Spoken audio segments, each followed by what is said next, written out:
difícil, e eu tenho a honra de receber mesmo através da vida dele. Vem para cá, Natanael. Amém? Glória a Deus.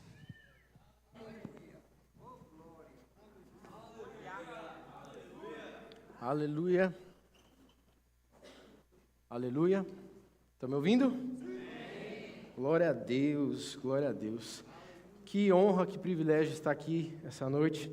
Agradecer ao pastor Lucas e Camila pela oportunidade, pela confiança de sempre. Amém? Então, se você está aqui, você venceu o frio, você vai vencer a distração, e eu creio em nome de Jesus que nós vamos receber da boa palavra aos nossos corações. Amém? Vamos orar? Curva a sua cabeça. Pai, nós te damos graças pelo acesso e privilégio à sua palavra. Obrigado, Pai, porque a sua palavra é poderosa para distinguir todas as coisas, Pai, nos nossos corações.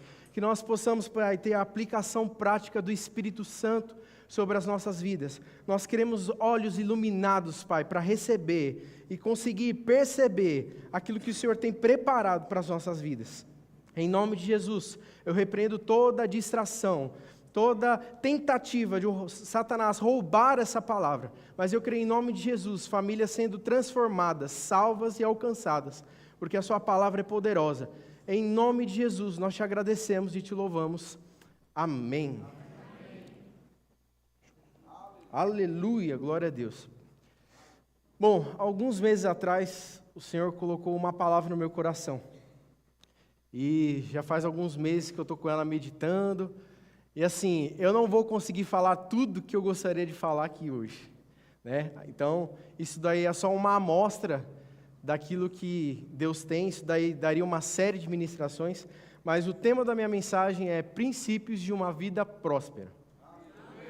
Então, o Senhor colocou essa mensagem no meu coração, e quando nós falamos de prosperidade, às vezes parece um assunto tanto quanto espinhoso.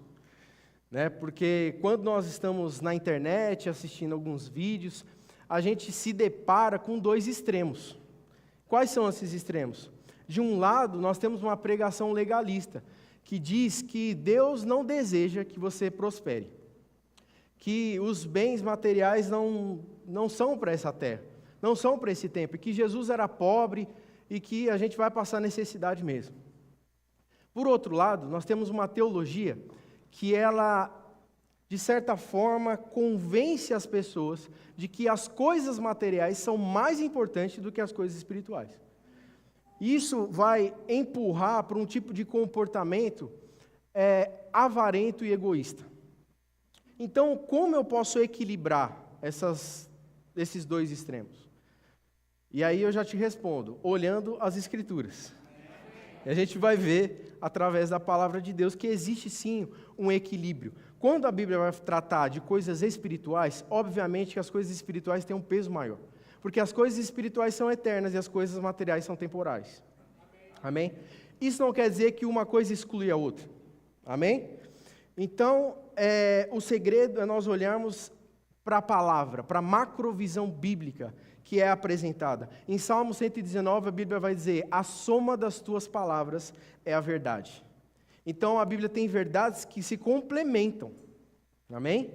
E é isso que a gente vai usar. A gente não vai isolar um texto, mas através da palavra eu quero demonstrar que existem princípios para uma vida de prosperidade. Sabe, a revelação progressiva da palavra, ela vai trazer clareza sobre tudo aquilo que nós somos, aquilo que nós temos e aquilo que nós podemos. Amém? E sabe, o diabo não está feliz com isso, porque o diabo trabalha de duas formas. A primeira forma é com a ignorância. Ele não quer que você tenha acesso ao que a palavra diz. Se você não souber o que a palavra diz, você não vai desfrutar do que a palavra diz. Amém? A segunda forma é com o engano. Então ele pega alguma coisa que você aprendeu, ele pega uma doutrina e ele distorce essa doutrina, e por isso causa motivo de confusão e divisão. Amém? Mas eu creio que nessa noite nós vamos sair daqui com a clareza e cheios da palavra da verdade. Amém? Glória a Deus. O primeiro versículo que eu gostaria de ler com vocês está lá em Jeremias 29:11. Você pode abrir. Eu vou ler na versão NVI. Os demais textos na Almeida atualizada.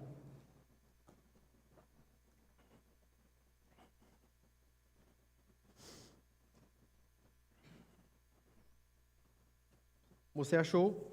Jeremias 29:11.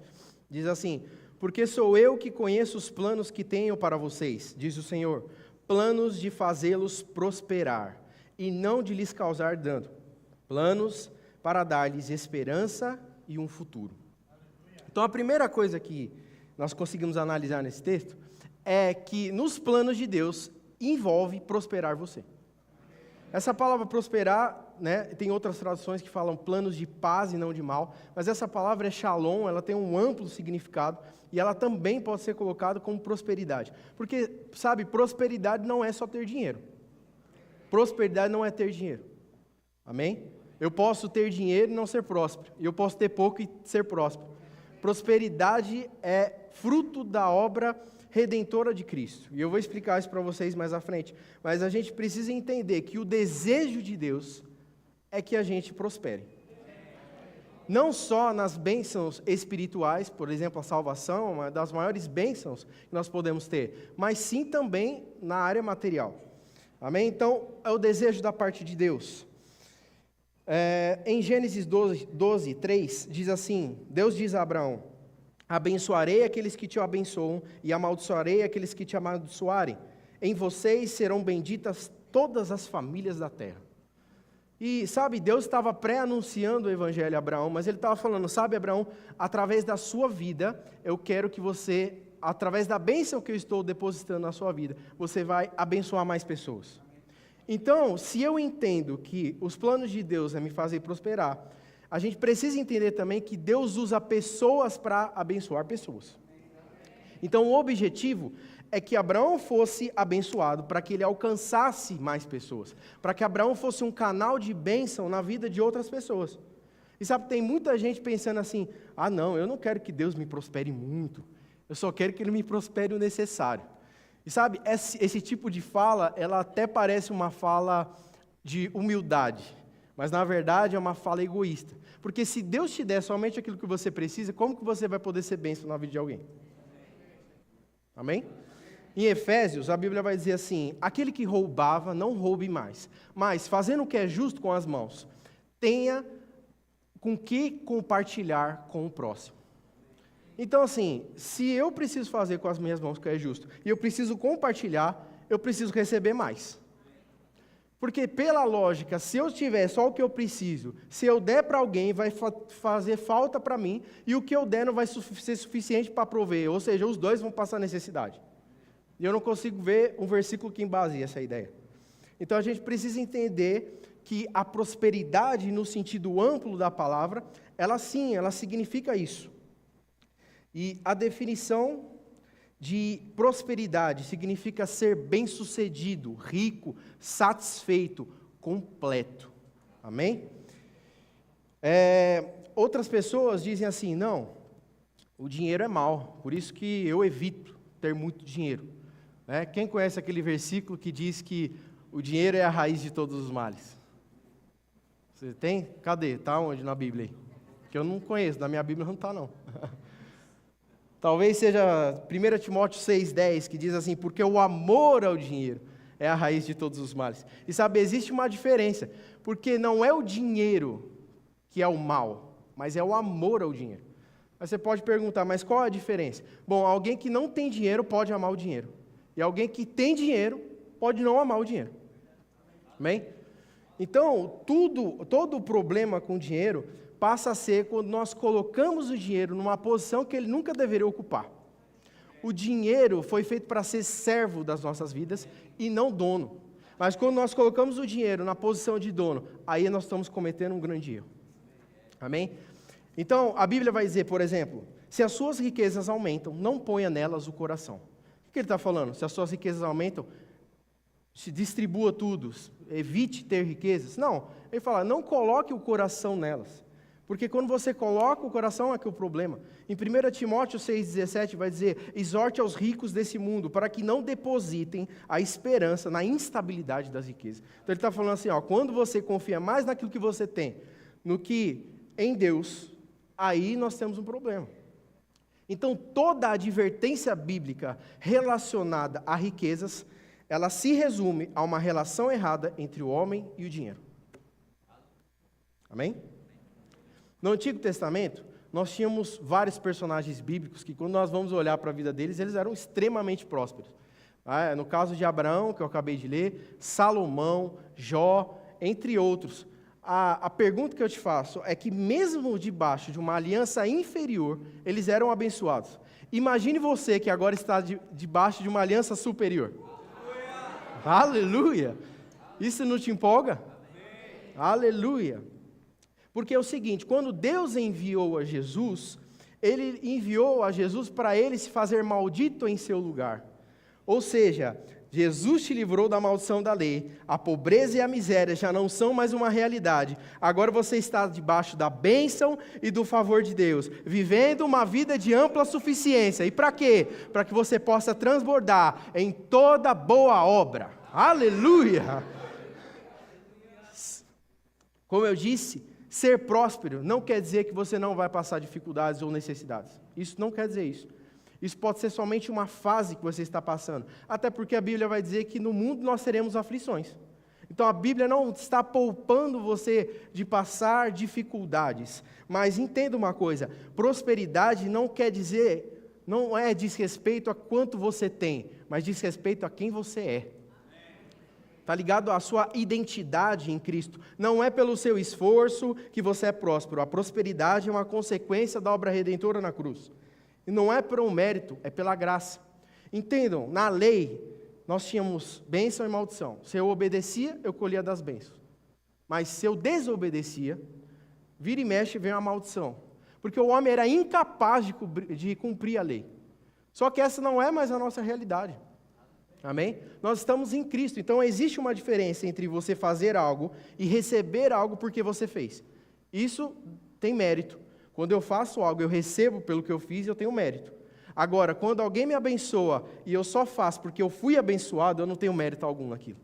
E essa é a diferença que eu preciso explicar para vocês. Ou seja, Deus, Ele combina a sua vontade com a vontade do homem para que a gente possa viver os planos de Deus para as nossas vidas. Amém? Quem está entendendo? Então, obviamente que, por exemplo, Deus usa o nosso trabalho muitas das vezes para nos prosperar. Então, a Bíblia vai dizer assim, olha, aquele que não trabalha, que também não coma. Então, se você está no sofá esperando que Deus faça alguma coisa por você, você está errado. Uma das formas de Deus nos abençoar é através do trabalho. Isso é um princípio. Não vou detalhar, mas esse é um dos princípios. Então a gente precisa entender que Deus usa a reação humana, a vontade humana, para também nos prosperar. Amém? Agora, como eu vivo uma vida próspera? Se Deus já me abençoou com toda sorte de bênção nas regiões celestiais em Cristo Jesus, por que às vezes parece que eu não estou usufruindo dessa prosperidade toda? E aí existe um porém. Nem tudo que Deus fala tem um cumprimento imediato nas nossas vidas. Porque Deus pode falar alguma coisa e eu posso não crer. E eu não vou receber. A Bíblia vai dizer que se a gente não crer, se a gente não tiver fé para crer nas promessas de Deus, nós não iremos receber. Então, a gente precisa entender primeiro que a vontade de Deus é nos prosperar e que Ele tem um propósito para isso. Porque Deus não faz coisas sem propósito. Amém? Ele quer nos prosperar para que a gente possa ser um canal de bênção. Se eu não acreditar nessa verdade, eu paro aí. Eu já não vou ser próspero. Eu não vou usufruir daquilo que Deus tem para a minha vida. Então, existem duas chaves para a gente viver uma vida de prosperidade, que é fé e obediência.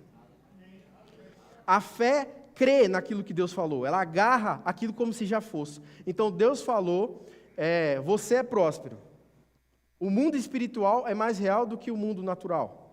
Então, a fé é a mão que agarra as coisas do mundo espiritual e materializa na nossa realidade. Eu trago aquilo que Deus falou. Deus chama a existência porque Ele que cria, mas eu materializo por meio da fé. Amém? Só que toda fé precisa ter uma atitude correspondente. No livro de Tiago, a Bíblia vai dizer assim, se você tem fé sem obras, a sua fé é morta. Se você quiser, eu mostro as minhas obras, e através das minhas obras você vê a minha fé. Então ele está falando assim, a fé precisa ter uma atitude correspondente. E a atitude correspondente é a obediência. Porque a obediência é uma expressão de fé. Então, quando eu obedeço a palavra, eu creio naquilo que Deus falou, eu me comporto como se já fosse. Amém? Então, existe essa relação de fé e obediência para a gente entender e acessar e agarrar e viver aquilo que Deus tem para as nossas vidas. Quer um exemplo? Abra comigo em Josué, capítulo 1, verso de número 8.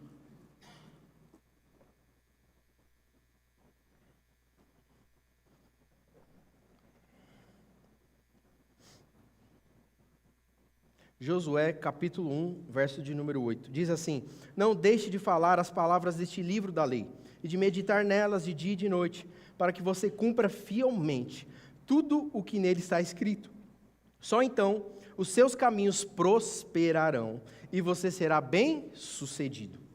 Então é interessante que quando Deus está falando com Josué, ele fala: Josué, é o seguinte, Moisés morreu, seja forte e corajoso. Aí ele fala assim: faz o seguinte, medita na palavra de dia e de noite. Por quê? A fé vem pelo ouvir. Então, quando Josué medita na palavra, a fé vai chegando ao coração dele. Mas ele não pede só para meditar. Ele fala para que você cumpra fielmente o que a palavra diz. Ou seja, você obedece o que a palavra diz. Então, fé chega e eu obedeço. Amém? Então, aí depois ele fala o desdobramento disso. Só então os seus caminhos prosperarão e você será bem-sucedido. A consequência da obediência é exatamente essa. Amém? Então, existe uma relação entre praticar a palavra e usufruir da prosperidade. Né? E nós precisamos entender que a obediência é uma expressão de fé e nós precisamos andar debaixo de todos os princípios que Deus já determinou desde o início de todas as coisas. Porque se nós andarmos fora dos princípios, nós vamos reter a graça, nós vamos não conseguir acessar plenamente tudo aquilo que Deus tem para as nossas vidas. Uma vez eu ouvi uma frase que eu gosto muito, que diz assim: o princípio que você quebra é o princípio que vai quebrar você. Né? Então, se a gente entender que a gente está debaixo de desobediência, obviamente que a gente vai colher das consequências da desobediência. Por mais que a prosperidade seja a obra redentora, a gente precisa estar debaixo e em Cristo. E quem está em Cristo é obediente. Amém? E o primeiro princípio que eu gostaria de falar com vocês é o princípio da honra. Nós falamos sobre honra no grupo de conexões, então se você estava lá, né? Abra comigo em Provérbios 3, 9.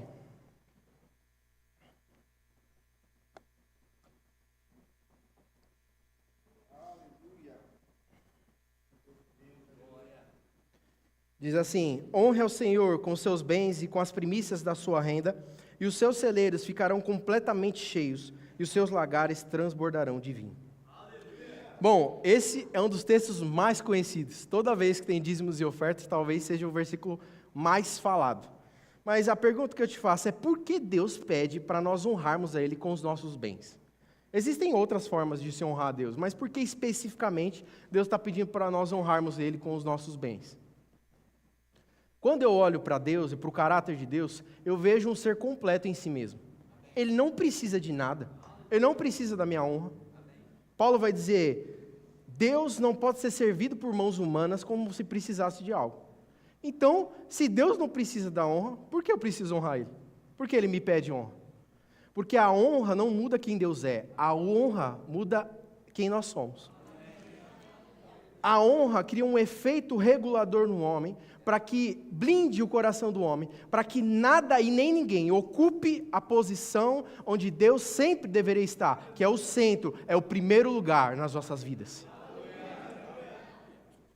Amém? Talvez um dos maiores exemplos na nossa realidade seja quando você está num aniversário e você entrega a primeira fatia de bolo para alguém. Né? Hoje nem é muito comum isso, mas ainda de vez em quando isso aparece. Mas sabe, todos que estão naquele aniversário, de certa forma, já foram honrados. Já é um privilégio estar ali. São selecionados. Mas sabe, quando você entrega o primeiro pedaço, ele não é mais gostoso que os outros, ele não é maior do que os outros, mas você está fazendo distinção entre os outros. Olha, todos que vocês estão aqui, ok, vocês são meus amigos, vocês devem honra, mas eu estou fazendo distinção. Esse aqui é mais importante. Ele é o primeiro lugar. Então, isso que a palavra honra significa, fazer distinção, porque Deus não pode ser comparado com nada e nem com ninguém. Quando nós honramos a Deus, nós expressamos louvor, amor e valor. Isso blinda o nosso coração para que nada e nem ninguém ocupe esse lugar de destaque. Jesus vai dizer assim, não dá para servir dois senhores, ou você serve as riquezas ou você me serve. Então, a única coisa que poderia competir com o coração do homem é justamente a riqueza. Por isso Deus fala, eu quero especificamente que você me honra com os bens. Porque quando você pega aquilo que é mais importante e fala, Deus, não está ocupando meu coração, eu entrego. Aí ele fala, ok, é isso que eu quero. Não muda quem ele é, porque ele não precisa de dinheiro, ele não precisa de bens, ele é amplo o suficiente em si mesmo, mas isso regula em nós, né? Agora, nós precisamos tomar cuidado para nós não honrarmos a Deus de maneira automática, porque de vez em quando isso acontece. Às vezes a gente está lá e fala, vamos honrar a Deus aqui, né? A gente usa essa palavra, mas a gente no coração está distante. Sabe, Jesus vai repreender os fariseus, vai falar assim, vocês me honram com os lábios, mas o coração de vocês está longe.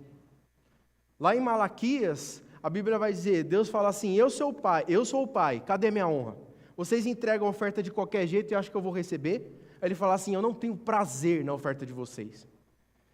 Pesado, mas é a realidade. Ele está falando, nem o governador aceita essas ofertas, imagine eu. Então, assim, a gente precisa expressar a verdadeira honra, a genuína que parte e provém do coração. E a consequência de nós honrarmos a Deus é que os nossos celeiros ficarão completamente cheios e os nossos lagares transbordarão de vinho. E esse tipo de promessa ou de consequência está falando no âmbito material. Não está falando de vinho espiritual, gente. Entende? Então, como eu honro? A Bíblia vai dizer que eu honro com as primícias da minha renda. Então, isso é interessante, porque as primícias, eu não vou falar sobre isso, mas as primícias seriam as primeiras partes. Então, por exemplo, quando eu recebo o meu salário, qual a primeira coisa que eu faço? Eu não faço nada, não pago conta, não compro presente, não compro nada. Eu dou o dízimo, não importa onde eu estou, se tem culto ou não estou. A primeira parte é dele. Eu entrego, porque é as primícias da minha renda. Então eu falo, Deus, essa é a posição. Por quê? Eu não quero correr o risco de pagar tudo e depois ver se vai sobrar. Esse não é um comportamento de que tem honrando a Deus. Né? Esse é o comportamento de vamos ver se dá para encaixar hoje. Né? Mas eu sei que Ele é o meu sustento. E eu falei, a sua parte está aqui. O resto eu deixo que eu me viro. Amém? Então, por que eu estou emendando nesse assunto? Porque o segundo princípio é o dízimo. Amém? Então, gente, às vezes tem uma discussão tão boba na internet que eu fico vendo e dou risada. Não, que o dízimo não é para a nova aliança, que se cumpriu em Jesus e que a Bíblia não fala nada sobre dízimo, então não está lendo a Bíblia direito. Né? Mas, vamos lá. Primeiro, o dízimo, ele nem foi estabelecido na lei de Moisés, ele é anterior à lei de Moisés. Então, só por aí, a gente não pode falar, então está na lei, não está, então passou e não passou. Não é sobre isso. Mas também tudo que está antes da lei vale para agora? Eu respondo, não. A circuncisão é antes da lei? É. É uma aliança que Deus fez com Abraão? É. E é para agora? Não. A Bíblia vai dizer que a circuncisão começa no coração.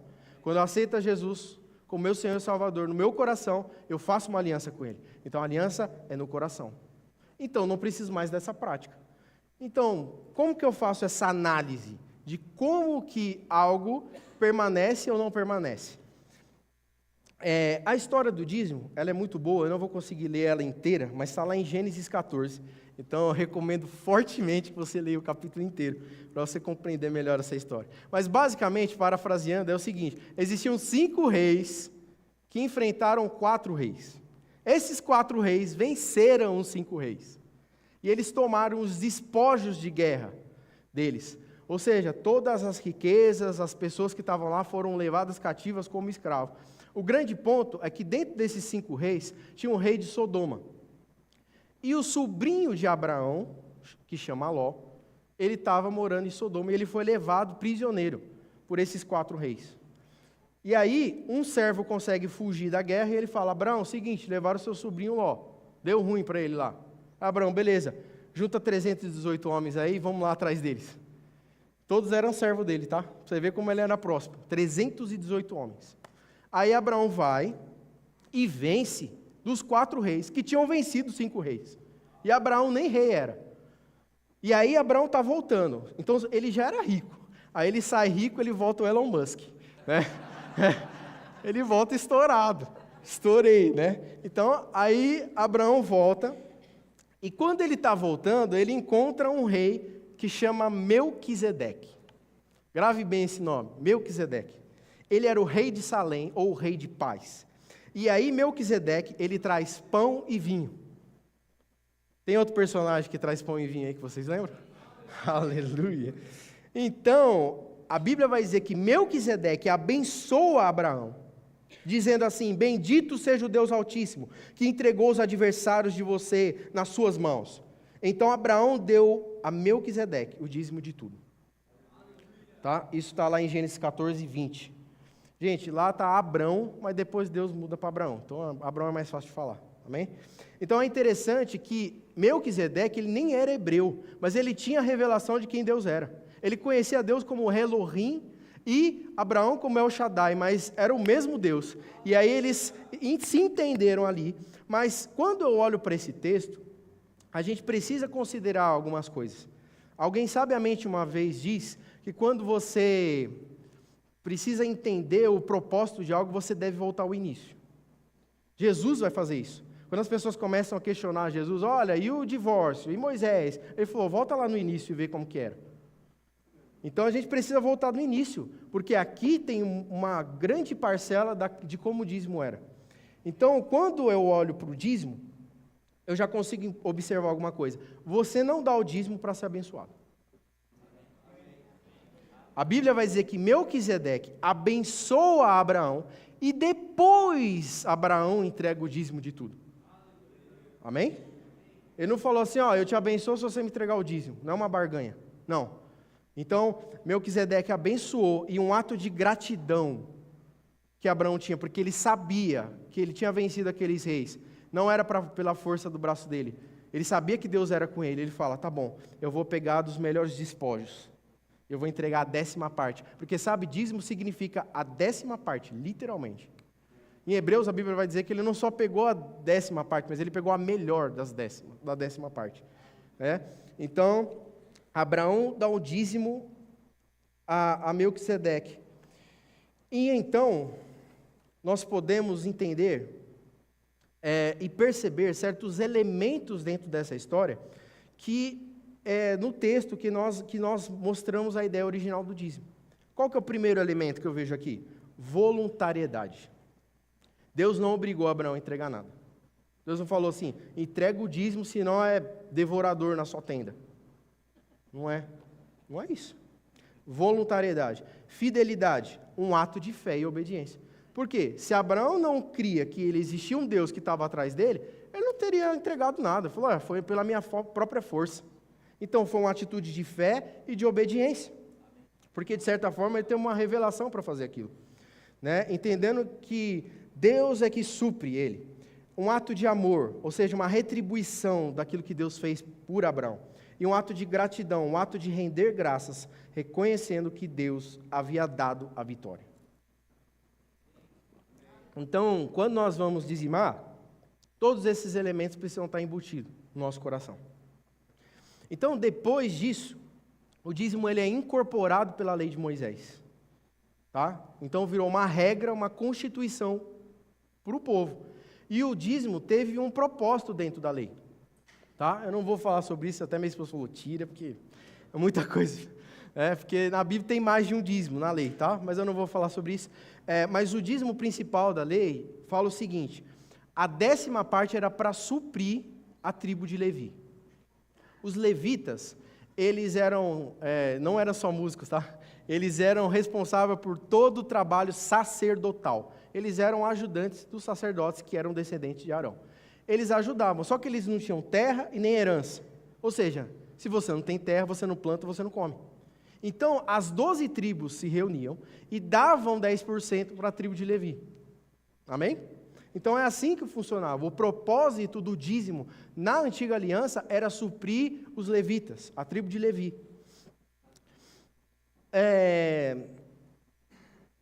Isso. Então, como o dízimo se tornou uma prática na nova aliança? Como que eu faço essa associação? Né? A primeira coisa que a gente precisa entender é que, de fato, nós não estamos mais debaixo da lei de Moisés. Ela se cumpriu em Cristo. Mas não quer dizer que você não está debaixo de lei alguma.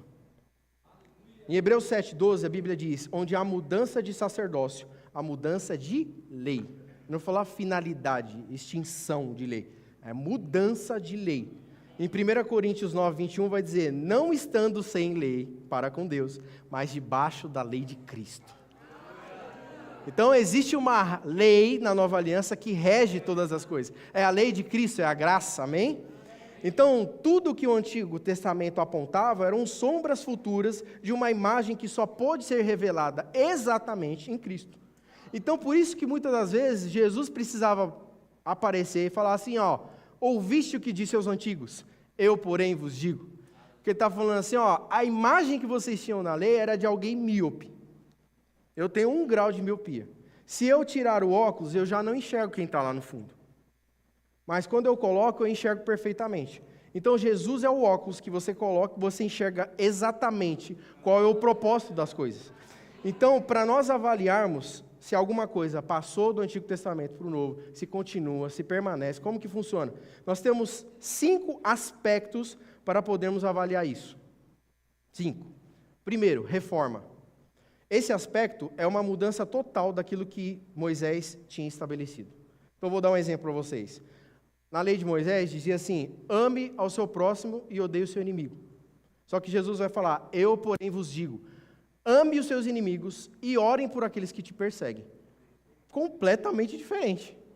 Por quê? Jesus estava estabelecendo uma reforma. Por causa da dureza de coração de vocês eram incapazes de amar alguém. Mas agora vocês podem, porque vocês estão debaixo da graça. Né? Existe um outro aspecto que chama ampliação. O que é ampliação? Na lei de Moisés, o adultério já era pecado. Mas Jesus vai falar assim, ouviste o que disse aos antigos, não cometerás adultério. Ele fala, eu, porém, vos digo, se você olhar para uma mulher com a intenção impura no seu coração, você já cometeu adultério com ela. Opa! Então, peraí, era pecado, mas agora ele ampliou. Não é mais só pecado o ato físico. Agora, a intenção do coração já é pecado. Amém?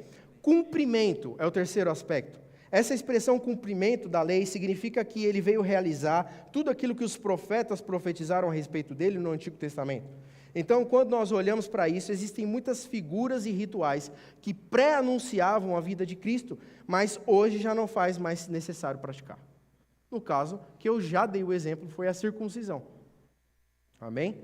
Então, era algo antes da lei, continuou na lei e se cumpriu, porque a aliança agora é no coração. Amém? Quarto aspecto, ajuste.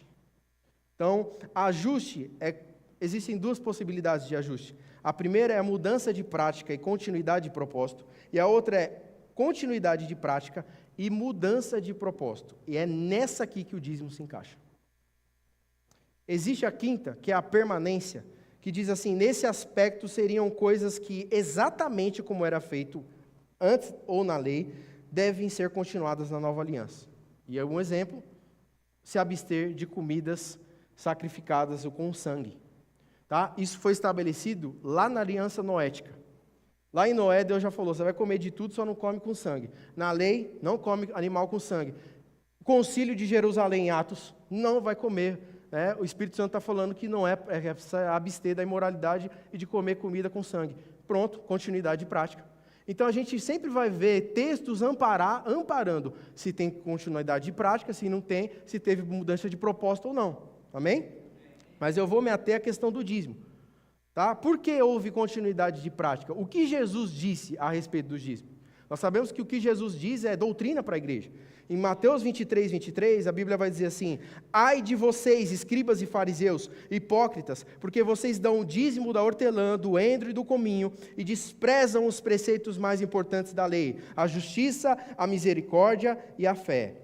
Mas vocês deviam fazer essas coisas, sem omitir aquelas. Então, Jesus está falando assim, Está dando um presta atenção nos fariseus, que ele está falando assim, ó, legal, vocês estão dando dízimo, mas e os outros preceitos da lei? Vocês estão omitindo. Então não é que Jesus está contra o dízimo, o dízimo não serve para nada. Não, ele está falando assim, ó, fazei essas coisas sem omitir aquelas. Continua dando o dízimo da hortelã, do endro e do cominho, mas não se esqueçam da justiça e da misericórdia e da fé. Amém? Então a gente precisa entender que é dessa forma, Jesus está falando, há uma continuidade prática. Senão você ia ver um texto falando assim, ó, ouviste o que disse aos antigos, dei o dízimo, agora porém vos digo, não dê mais. Entendeu? Você não vê Jesus falando disso, então você está Jesus apoiando a continuidade da prática do dízimo. Só que teve mudança de propósito, eu preciso explicar isso, porque não tem mais a tribo de Levi. Alguém é descendente de Levi aqui? Não sei. Então, a gente precisa entender isso. Vai comigo em Hebreus 7, por favor. Hebreus 7.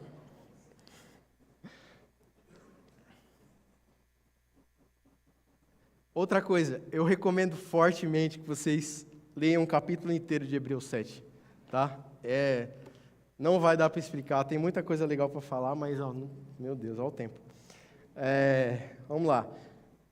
Primeiro, eu queria dar um panorama rapidinho de Hebreus. Hebreus é um livro, nós não sabemos o autor, mas ele fala sobre... Ó, tá dando risada de mim ali, tá vendo? Só porque eu falei, não sabe. O livro de Hebreus, ele fala sobre a superioridade da nova aliança. Ou seja, ele vai falar que Jesus é o sumo sacerdote. A palavra que mais aparece no livro de Hebreus é superioridade. Então ele vai falar, Jesus é maior que Moisés, é maior que os levitas, é maior que Melquisedeque. Jesus é o maior de todos e estabeleceu. Então Hebreus faz um contraste bem legal entre lei e graça. Né? Para quem estudou no Rema sabe muito bem sobre isso.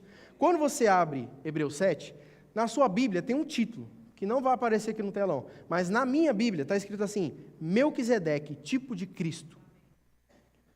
E nesses 3 versículos, ele vai explicar que Melquisedeque era uma tipificação de quem Cristo era. Porque na antiga aliança, o sumo sacerdote era Melquisedeque. Amém? Então, quando Abraão entrega o dízimo a Melquisedeque, Melquisedeque era maior que Abraão. A Bíblia vai dizer que Melquisedeque foi feito semelhante ao Filho de Deus e permanece sacerdote para sempre. Então, até que venha outro, Melquisedeque. Amém? Só que vai comigo no verso de número 4, tá? Hebreus 7, 4. O título está escrito, o sacerdócio de Cristo é superior ao levítico. Tá aí? Diz assim, vejam como era grande a esse quem Abraão, o patriarca, deu o dízimo tirado dos melhores despojos. Então ele está falando de Melquisedeque. Ora, os que dentre os filhos de Levi recebem um sacerdócio, têm ordem, de acordo com a lei, e a lei de Moisés, de recolher os dízimos do povo, ou seja, dos seus irmãos das outras tribos, embora estes sejam descendentes de Abraão. Amém? Então, foi o que eu expliquei. Os irmãos de Levi, então assim, Abraão, Isaac, Jacó tem 12 filhos, um deles é Levi. Os irmãos de Levi entregam o dízimo. Amém? Então, a Bíblia está dizendo aqui, ó, na lei, os irmãos entregam o dízimo a Levi. Verso número 6, entretanto, aquele cuja genealogia não se inclui entre os filhos de Levi, recebeu os dízimos de Abraão e abençoou aquele que havia recebido as promessas. Evidentemente, não há dúvida de que o inferior é abençoado pelo superior. Então ele está falando assim, mas quem recebe os dízimos não é Levi, porque quando Abraão entrega os dízimos a Melquisedeque, a descendência de Abraão estava entregando os dízimos a Melquisedeque. Quando Levi ainda estava nos lombos de Abraão, quando ele recebe o dízimo, na verdade, ele paga na pessoa de Melquisedeque, porque Abraão representava toda aquela geração. Abraão, Isaac e Jacó, ele representava todos. E quando os levitas recebiam, é como se os levitas pagassem Jacó, que pagassem Isaac, que pagassem Abraão, que pagassem Melquisedeque. Amém? Então ele está falando assim, ó, ele não estava na genealogia dos levitas, mas quem recebia foi Melquisedeque. E agora, para fechar, o verso 8. Diz assim, aliás, aqui, e aí quando ele fala aqui, ele está falando da lei. Aqui, os que recebem dízimo são homens mortais. porque Melquisedeque era mortal, Levi, a tribo de Levi, também era mortal. Porém, ali, na graça, do outro lado, debaixo da lei de Cristo, né, o dízimo foi recebido por aquele de quem se testifica que vive. Quem é aquele que se testifica que vive? Jesus Cristo. Lembra do título? O sacerdócio de Jesus é superior aos levitas. Ele está falando de Cristo, tá? Então, você não entrega para pessoas, você entrega para Cristo. Continuidade de prática, mudança de propósito. Você não supre mais a tribo de Levi, você entrega o seu dízimo para Cristo. Mas você vai falar, Nath, como que eu entrego meus dízimos a Cristo? Eu coloco lá na bancada, saio e deixo ele pegar. Como é que faz? Né? Aí eu te respondo com uma outra pergunta. Quem é o dono da igreja? Quando eu falo igreja, não é Verbo da Vida Arujá. Eu estou falando de todos aqueles que creem e aceitaram Jesus como seu Senhor e Salvador. Aquele que ele vem buscar, a igreja de Cristo. Quem é o cabeça da igreja de Cristo? É Jesus. Jesus Cristo é o cabeça. Então, quando você entrega o seu dízimo na igreja, você está entregando diretamente a Cristo. Você tem diretoria, ministério e pastor administrando. E eles são pessoas autorizadas por Deus para fazer isso. Mas eles vão prestar conta de qualquer coisa errada que fizerem disso. Mas quando você entrega para Cristo. Por isso eu não posso pegar o meu dízimo e dar numa ONG. Porque não é isso que a Bíblia diz. A Bíblia está dizendo que a 10ª parte você entrega para Cristo. Amém? Ficou claro? Então, se eu entendo redenção, eu entendo os dízimos, e eu não tenho problema nenhum em fazer isso. Porque se eu entendi que eu fui comprado pelo alto preço, que ele me comprou, e que agora ele é meu dono, e tudo que eu tenho e tudo que eu sou é dele, eu não tenho problema nenhum em dar 10%. Porque eu sei quem me supre, eu sei quem me comprou. Sabe? Isso é a cultura da mordomia. Na parábola dos talentos, em Mateus 25, a parábola começa assim: e o seu Senhor confiou bens aos seus servos. Deus nos confia bens, e nós vamos ser retribuídos conforme nós estamos administrando esses recursos. Então, se você administrar mal, ele vai prestar conta disso. Amém? Terceiro e último princípio, o princípio da generosidade. Abra comigo em 2 Coríntios 9, 5.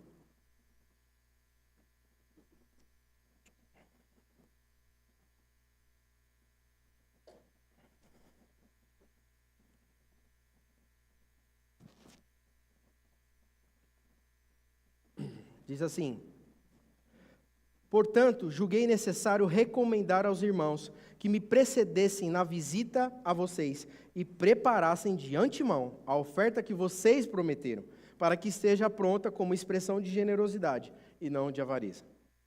Sabe, quando eu olho para esse texto, eu percebo algumas coisas. Por que Paulo está pedindo para os irmãos se prepararem para ofertar?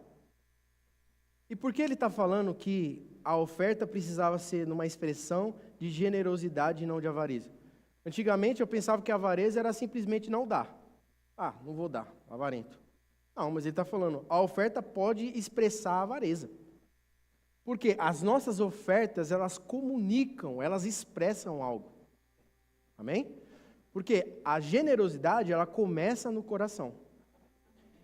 Então, por exemplo, nós vamos ver a oferta de Caim e Abel. Você vai ver Deus aceitando Abel e sua oferta, e você vai ver Deus rejeitando Caim e sua oferta. Ou seja, antes de ele rejeitar a oferta, ele está rejeitando o ofertante. Por quê? Porque ele rejeitou Caim? Porque Caim procedeu mal. Deus vai falar para ele assim: se você fizer o que é certo, você não seria aceito? Então, ele está falando assim: você procedeu mal, Caim. A sua intenção estava totalmente errada. Você não fez o que era certo para se fazer. Por isso eu rejeitei. Se Deus tivesse interessado somente na oferta final, os dois entregaram. Então Deus aceitava os dois e bora. Mas não é isso. Deus está falando: eu rejeitei no seu coração, porque você não entregou, né, da forma correta. Então a gente precisa entender esse conceito, porque generosidade começa no coração.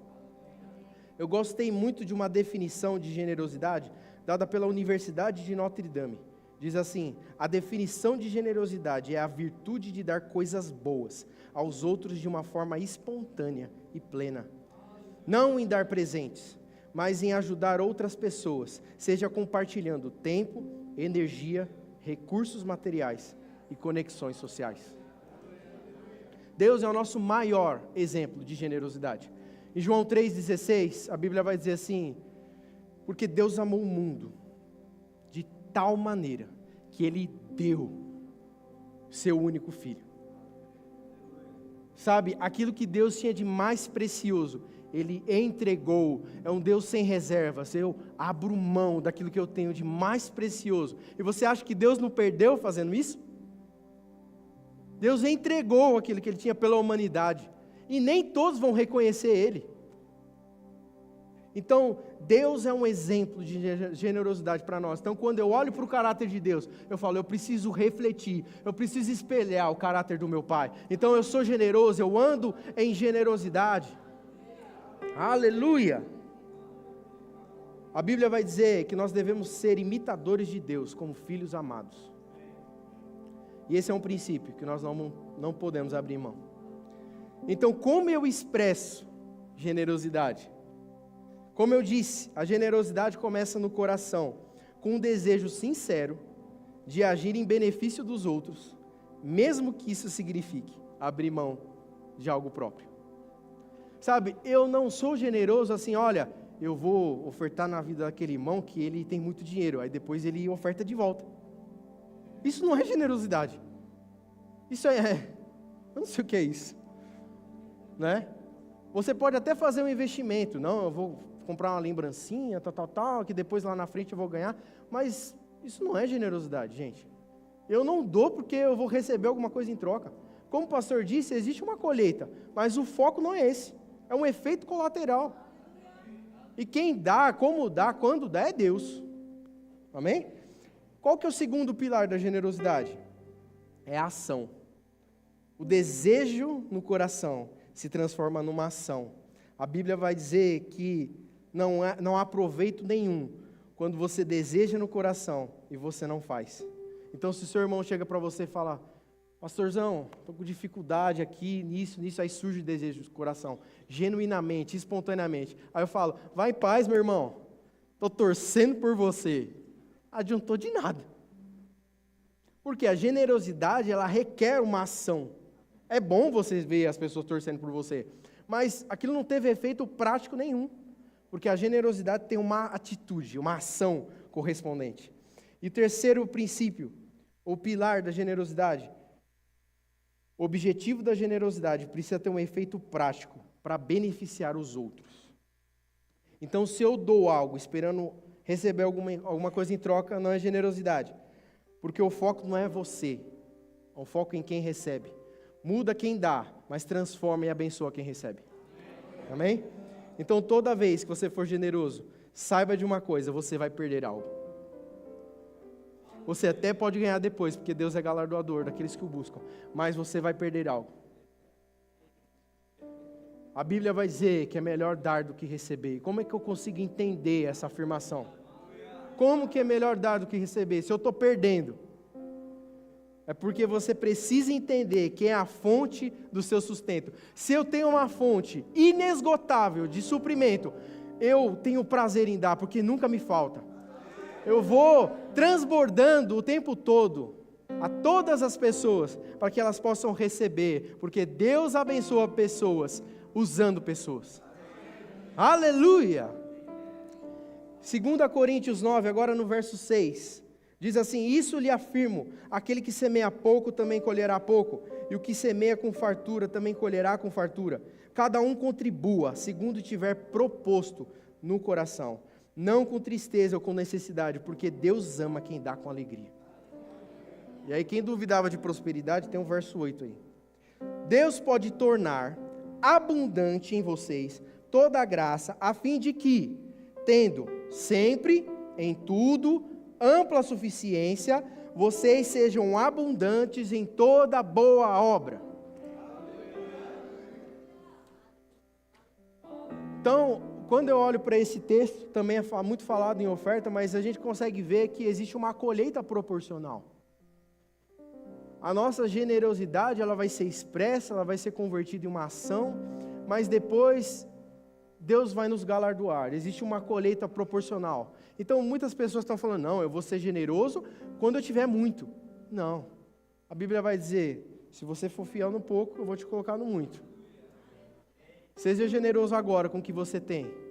E você vai ver onde eu vou te colocar. Porque Deus não tem problema com isso. Sabe, quando eu olho para essa carta, leia 2 Coríntios, capítulo 8 e 9. Porque ele está falando dos macedônicos, da igreja de Macedônia. Ele está falando, eles eram pobres. Eu nem ia pedir nada para eles. Mas eles falaram, é um privilégio fazer parte da doação dos santos. É um privilégio. E a Paulo vai dizer, eles deram até mais do que podiam. E agora, o desdobramento daquilo é isso. Olha, vocês estão semeando muito e vão colher muito. Vocês vão superabundar em toda a boa obra. Não é que eles vão ficar miseráveis pro resto da vida, não. Ele está falando, agora é a consequência. Porque vocês foram generosos. A situação de vocês vai mudar. Aleluia! Verso 10, e Deus que dá semente ao que semeia, e pão para alimento, também suprirá, aumentará as sementes, e multiplicará os frutos da justiça de vocês. É interessante pensar que Deus está multiplicando a semente. Porque assim, a Bíblia vai dizer que Deus nos dá pão para alimento, e semente para semear. Então Deus já nos dá as ferramentas para ser generoso. Porque se parte que eu recebo eu preciso plantar, Deus já está falando, essa parte já separa, que tem que semear. Se semear pouco, vai colher pouco. Mas se você semear muito, eu vou multiplicar suas sementes. Eu não estou multiplicando o seu pão, você vai continuar sendo abastecido por mim. Todas as suas necessidades eu vou suprir, mas eu vou te dar mais semente, você vai ser mais generoso com os outros, mais generoso com os outros, mais generoso com os outros. Porque ele aumenta a semente você sempre planta, você nunca come. E às vezes nós precisamos passar um filtro no nosso coração, e identificar se nós estamos debaixo de obediência ou desobediência. Porque sabe, a desobediência vai impedir que a gente viva uma vida de ampla suficiência. Mas, deixa eu te falar algo, se você está em obediência, mas está passando por uma situação difícil, deixa eu te falar algo, deixa eu te alegrar essa noite, é somente uma fase, é uma oportunidade de Deus se fazer grande na sua vida, porque sabe, quando nós cumprimos esse propósito, esses princípios, Deus não vai ter problema em multiplicar a nossa semente. A Bíblia vai dizer, não se cansem de fazer o bem, porque a seu tempo vocês colherão. Isso se não desfalecer. Se eu cansar no meio do caminho e falar, quer saber, não quero mais, acabou, naufragou na fé. Mas ele está falando, isso se não desfalecerem, mas vocês vão colher ao seu tempo. Porque desde que existe dias e noites, há semeadura e colheita, e tudo aquilo que o homem semear, certamente ele colherá. Se você entregar um coração generoso, desprendido de avareza e egoísmo, eu tenho certeza que Deus vai superabundar em tudo aquilo que você fizer, vai abençoar o fruto do seu trabalho, das suas mãos, e você vai viver os princípios de uma vida próspera. Amém? Você pode ficar de pé? Aleluia! Obrigado, Pai.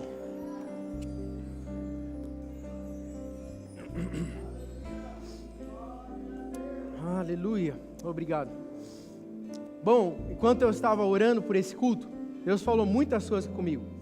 Mas uma das coisas que Ele colocou no meu coração é que nós tivéssemos um momento agora de praticar esses princípios de generosidade.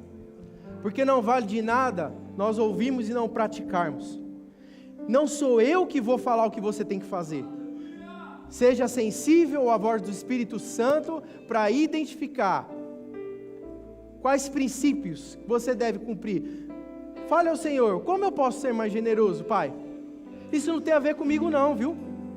Tem a ver com quem está do seu lado aí. Esquece o que eu estou aqui. Olha para quem está do seu lado. Eu não sei se você vai pagar uma janta, eu não sei se você vai dar um abraço. Lembra a definição de generosidade? é gastar tempo, energia, recursos. Eu não sei o que você vai fazer, mas eu creio, em nome de Jesus, que você vai ser guiado essa noite. E você vai poder expressar a sua generosidade. Amém? Então eu quero que você fique livre agora. Eu não quero pedir o que você deve fazer, mas de verdade, sai do seu lugar, vai dar um abraço em alguém, vai compartilhar da sua generosidade. Amém? Aleluia! Obrigado, Senhor. Obrigado, Pai. Te agradecemos, te louvamos.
Aleluia, aleluia. Você já expressou generosidade para alguém essa noite? Esteja sensível. Sabe, não é à toa que Deus deu uma palavra para um tempo como esse. Porque quando eu estava orando, o Senhor disse: o que eu vou fazer através dessa igreja local vai começar através de vocês. Muitos recursos vão chegar de todos os lados, mas sabe, nós seremos os primeiros, porque nós somos um povo generoso, porque nós somos abençoados e não temos falta em nosso meio. Generosos, não há falta, não há desprendimento. A minha vida não é minha. Sabe, às vezes um ato simples de generosidade, eu não ia falar isso aqui não, mas o Espírito Santo me trouxe agora. Teve uma vez que eu estava sentado lá no fundo, a minha esposa estava escalada, e o Espírito Santo falou: pague uma pizza para aquele casal. Eu falei: rapaz, eu nem conheço eles, eu vou chegar e vou falar o quê? Vou pagar uma pizza? Espírito Santo, faça isso. faça uma atitude de generosidade. Eu fiquei relutando no meu coração. E aí quando o pastor pediu para levantar, eu falei assim, vamos ali no café, hoje tem pizza. E eu fui lá e paguei uma pizza para eles. E aquilo se tornou uma grande amizade até hoje. Depois de algum tempo, eles me confidencializaram. Eles falaram assim, era o nosso último dia na igreja. Fazia 6 meses que eu estava na igreja e ninguém falava comigo. Mas porque você falou comigo, porque você teve uma atitude de generosidade, agora nós estamos aqui em um bom lugar. E hoje eles estão crescendo, avançando. Se eu negligenciasse a direção do Espírito Santo, talvez eles não estariam aqui hoje. Amém? Por isso nós precisamos ser sensíveis à palavra. Um ato simples de pagar uma pizza pode mudar completamente o destino de alguém. Amém? Você está feliz com isso? Eu gostaria de fazer um convite. Eu não sei se é a sua primeira vez, você que nos assiste, mas como eu disse, o maior ato de generosidade foi Deus ter entregado seu Filho. E qual o propósito disso? É que para que nós fôssemos livres do inferno. Sabe, se você nunca aceitou a Jesus como seu Senhor e Salvador, eu queria te convidar a você vir aqui na frente agora e fazer essa oração. Todos nós em algum momento já fizemos isso, mas você só vai conseguir receber e provar e desfrutar das bênçãos da prosperidade se você estiver nele, porque é nele que você é generoso, é nele que nada te falta. Amém? Eu não conheço a todos. Se você deseja fazer essa oração, por favor, levante a sua mão, para que eu possa ver. Nós vamos orar por você. Existe alguém neste lugar, com essa condição? É salvação. É a maior bênção que Deus pode nos dar. Aleluia! Aleluia! Vem aqui à frente, vem. Ei, aleluia! Você se alegra com isso? Aleluia!